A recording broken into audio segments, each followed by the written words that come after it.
നിങ്ങൾക്ക് ഫൈബ്രോയിഡ് ഉണ്ടോ? 2 സ്ത്രീകളിൽ ഒരാൾക്ക് യൂട്രസിൽ ഫൈബ്രോയിഡ് കണ്ടെത്തുന്നു. ഗർഭാശയം നീക്കം ചെയ്യാതെ തന്നെ ഈ ഫൈബ്രോയിഡിനെ ഒഴിവാക്കാൻ പറ്റുന്ന ഒരു ചികിത്സാ രീതിയുണ്ട്. ഫൈബ്രോയിഡ്സ് ഭയങ്കര കോമൺ ആയിട്ടുള്ള അസുഖമാണ്. ക്യാൻസർ അല്ലാത്ത യൂട്രസിലെ തടിപ്പുകളാണ്. പൊതുവെ ഇപ്പം ഞാൻ കേട്ടിട്ടുള്ളത് ഈ പറഞ്ഞ ലക്ഷണങ്ങൾ പലർക്കും അറിയാമെങ്കിലും ഇതിന് യൂട്രസ് റിമൂവ് ചെയ്യുക എന്ന് പറയുന്നത് മാത്രമാണ് മാർഗം എന്നതാണ് പൊതുവേ ഉള്ളൊരു ധാരണ. എനിക്കൊക്കെ ഇന്നിപ്പോൾ ഇത് അറിയുന്നത് വരെ അങ്ങനെ തന്നെയായിരുന്നു. ഒരുപക്ഷെ കണ്ടുകൊണ്ടിരിക്കുന്നവരിൽ മിക്കവർക്കും അങ്ങനെയായിരിക്കും. എന്താണ് ഈ ഒരു പ്രോസസ്സ്? ബേസിക്കലി ചെയ്യണം, കൈയിന്റെ ഉള്ളിലൂടെ ചെറിയ ട്യൂബ് കടത്തിയിട്ട് ഇതിലൂടെ കൊണ്ടുപോയി കഴിഞ്ഞാൽ നമ്മൾ യൂട്രസിന്റെ രക്തക്കൊഴിന്റെ ഉള്ളിലെത്തും. എത്തിക്കഴിഞ്ഞ് അവിടെ ഒരു ഇഞ്ചക്ഷൻ കൊടുക്കുമ്പോൾ ഫൈബ്രോയിഡിന്റെ ഉള്ളിലേക്കുള്ള രക്തോട്ടം നിൽക്കും. ഫൈബ്രോയിഡിന് രക്തം കിട്ടാതാകുമ്പോൾ ഫൈബ്രോയിഡ് ചുരുങ്ങി വരും, അതിന്റെ ജീവൻ പോകും, ഉണങ്ങും. ഒരു മുറിവ് ഉണങ്ങണം, ഒരു ഉണങ്ങണോടുകൂടി പേഷ്യന്റിന്റെ ബുദ്ധിമുട്ട്. യൂട്രസ് നമ്മൾ റിമൂവ് ചെയ്യണം. യൂട്രസ് അവിടെ തന്നെ നിലനിൽക്കുന്നു, അവരുടെ മെൻസസ് സൈക്കിൾ അതുപോലെ നിലനിർത്തുന്നു, ഹോർമോൺസ് അതുപോലെ നിലനിർത്തുന്നു. അതിനൊന്നും ഒരു തടസ്സമില്ല. നമ്മളെ പ്രശ്നം യൂട്രസ് അല്ലല്ലോ, ഫൈബ്രോയിഡല്ലേ. അപ്പോൾ ഫൈബ്രോയിഡിനെ തീർത്താൽ മതി. ആ ഫൈബ്രോയിഡിന്റെ പ്രശ്നം തീർക്കുന്നു, യൂട്രസ് അവിടെ നിലനിർത്തുന്നു. അപ്പൊ എന്താ വെച്ചാൽ യൂട്രസിനെ കൊണ്ട് നമുക്ക് ഒരുപാട് ഗുണങ്ങളുണ്ട്.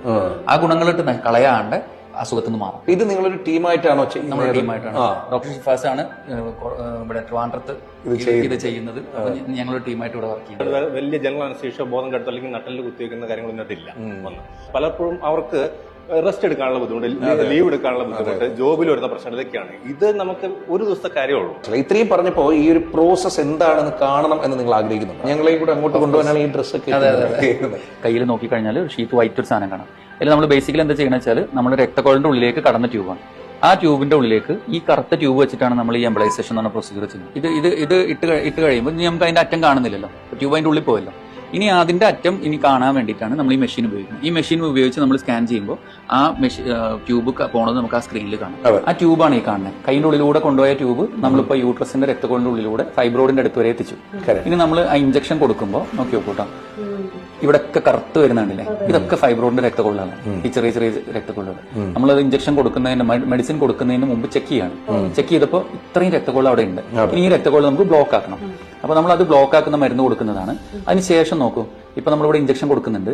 കൊടുക്കുമ്പോൾ ഇവിടെ മേജർ രക്തക്കൊള്ള ഇവിടെ കാണാം, പക്ഷെ ഈ ചെറിയതൊക്കെ പോയി കംപ്ലീറ്റ് ബ്ലോക്കായി. ഇനി ആ ഫൈബ്രോയിഡ് രക്തം കിട്ടാതെ ചുരുങ്ങി വരും. സത്യം പറയാലോ, ഞങ്ങളത് വണ്ടറടിച്ച് നിൽക്കുകയാണ്. ഒരു അറിവാണ് എന്നതിനൊപ്പം ഇതൊരു വലിയ ആശ്വാസമാണ്. നിങ്ങൾക്ക് ഈ കാണുന്ന നമ്പറിലേക്ക്, ഈ അഡ്രസ്സിലേക്ക് നിങ്ങൾക്ക് ബന്ധപ്പെട്ടാൽ, ഇവിടെ വന്നാൽ ഈ പറയുന്നത് പോലെ തന്നെ പ്രശ്നങ്ങളില്ലാണ്ട്, മുറിവില്ലാതെ, യൂട്രസ് റിമൂവ് ചെയ്യാതെ, മറ്റ് ഇമോഷണൽ പ്രശ്നങ്ങളോ ആരോഗ്യ പ്രശ്നങ്ങളോ ഇല്ലാതെ ഒറ്റ ദിവസത്തെ റെസ്റ്റോട് കൂടി ഇത് കംപ്ലീറ്റ്ലി നമുക്ക് മാറ്റാനാകുമെന്ന് പറയുന്നത് ഒരു വലിയ കാര്യമാണ്. ഇത് നമ്മൾ അപ്രീഷിയേറ്റ് ചെയ്യുക കൂടി വേണം.